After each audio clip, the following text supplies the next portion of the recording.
But first, back to our top story. Homeland Security Secretary Alejandro Mayorkas in the hot seat on Capitol Hill, facing pointed questions about immigration policies as the administration struggles to contain the growing crisis at the southern border. Welcome to a brand new hour of America's Newsroom. I'm Dana Perino. Morning to you, partner. Good morning. I'm Bill Hemmer. Good morning at home. Today's hearing coming now as the administration faces heavy criticism over plans to lift Title 42.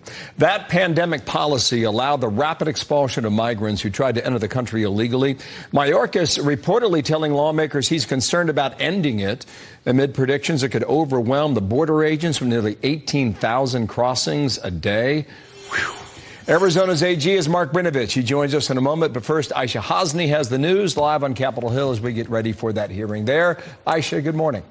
Hey, good morning to you, Bill and Dana. That's right. Secretary Mayorkas is just about to start testifying, but it comes as we've got some big news on the Hill right now. House Speaker Nancy Pelosi apparently is also now not happy, not on board with the handling of Title 42 by this administration. In fact, Punchbowl News is reporting that the speaker is not happy about the rollout of this repeal, a repeal that is expected to flood the southern border with migrants. And she joins nearly 50 Democrats in the House and Senate who have publicly come out against lifting the COVID policy without a solid plan to deal with that surge. So Secretary Mayorkas today has brought a border security plan with him to the Hill that he's going to try to sell to lawmakers. And that includes surging personnel, transportation, medical facilities at the border, speeding up the processing of migrants to mitigate potential overcrowding at the border, removal, detention, and prosecution for unlawful entries, working with NGOs more, targeting the cartels, and working with other nations in the region to deter migration at the southern border. Now, Democrats who've been critical of this rollout are looking forward to questioning Mayorkas.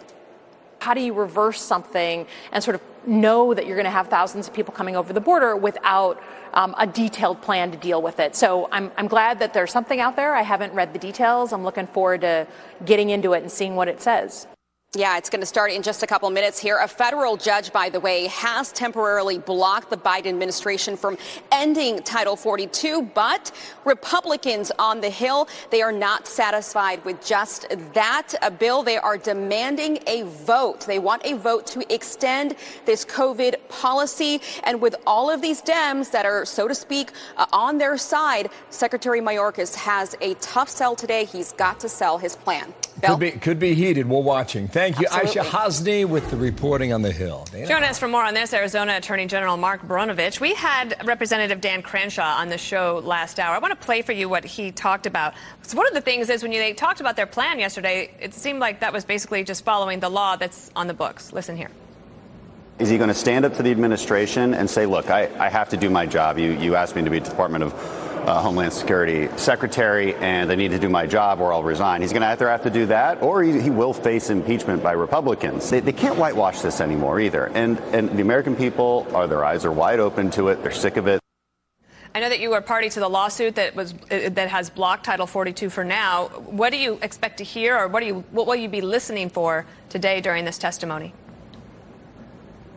Well, thank you, Dana, for having me on. And when I first heard that Secretary Mayorkas was going up to the Hill, my initial reaction was, finally, Congress is going to do something and they're going to impeach him. Because quite frankly, over this last year, we have seen more than 100,000 Americans die as a result of the failed Biden policies at our southern border. And from the gas station to the grocery store to the gang seizing control of it, the Biden administration's policy failures are on full display and nowhere greater than our southern border. So someone needs to be held accountable. So you get the Biden administration and Pelosi and all these other, career politicians in D.C. saying something now. But my goodness, where have they been from literally day one when Joe Biden stopped building the border wall and I sued him, when he stopped deporting people with deportation orders and we had to sue him, and when we led the Title 42 lawsuit and our lawyers from our office argued that in federal court and secured that temporary restraining order. So it has been the attorney generals like myself and some of my colleagues that have actually kept the Biden administration in check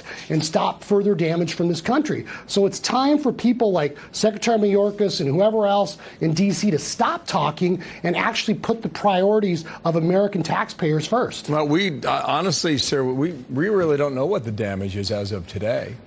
Ironically, Title 42 has the digits 4 and 2 in it. Also, there are 42 migrants at a minimum who tried to enter the U.S. illegally on the terror watch list. Who could rightfully think in public office or even in law enforcement that that's okay? Bill, it's not. I was a gang prosecutor. I was a federal prosecutor, and I understand the damage that's happening right now to not only Arizona, but to the entire United States. When fentanyl is flooding into our country and it's dramatically declining in price, every person watching today should think when the price of fentanyl pill drops by 75% in 1 year, that means kids are going to die. Someone's niece, nephew, son, daughter is going to die. Someone you know. That's why fentanyl and drug overdoses are the leading cause of death now, more than traffic accidents in places like Pima County. We know as the cartels enrich themselves, it's going to bring more violence into our neighborhoods. We know that as millions flood across the southern border, I literally had to be at the U.S. Supreme Court taking on the Biden administration because they are benefits to non-citizens. I mean, this seriously, it is crazy.